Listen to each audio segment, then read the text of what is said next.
Subscribe the channel for latest updates. Press the bell icon.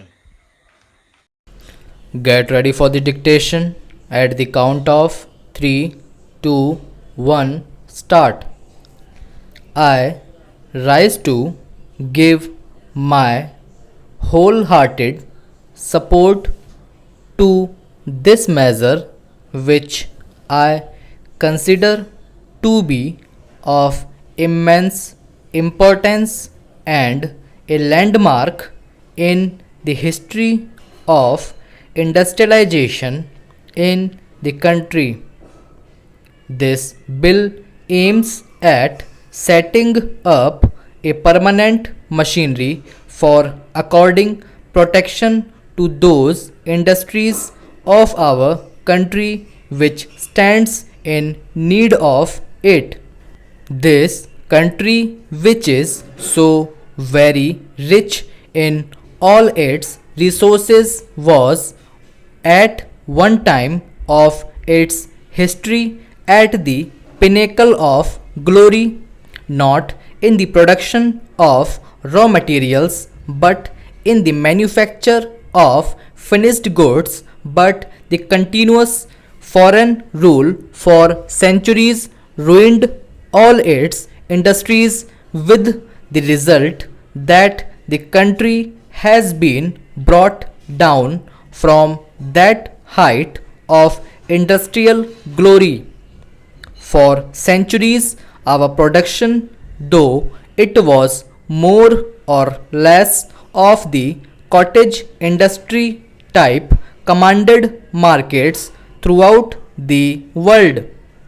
We know what steps were taken by our foreign rulers to discourage our home industries and to raise the protective tariff walls in their own country to make it industrially sound. We know how our weavers were tyrannized. It is a matter of history and needs no repetition here. Therefore, this country, which has been under the heel of the foreigners for centuries, has now to begin its life afresh and to rejuvenate and renovate its ruined industries. I therefore regard this measure, which is the first constructive attempt on the part of the government to bring industry on a sound footing, as a great landmark in the history of industrialization. For years, this country and the government which was at the helm of its affairs believed in unrestricted foreign trade.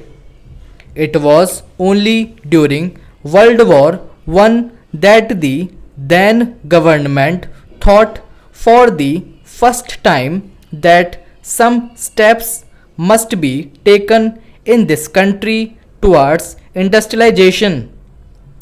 An industrial commission was appointed in 1916.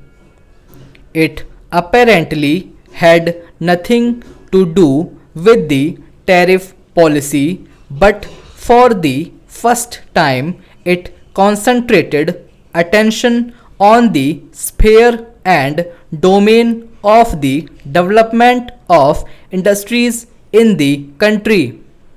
Times were changing. There was a feeling of political consciousness amongst the masses. With the August Declaration of 1917, there was a cry for the grant of fiscal autonomy, and for the first time we saw fiscal autonomy in the convention. In 1923, the first fiscal commission was appointed, and subsequently the government appointed ad hoc tariff boards. Stop.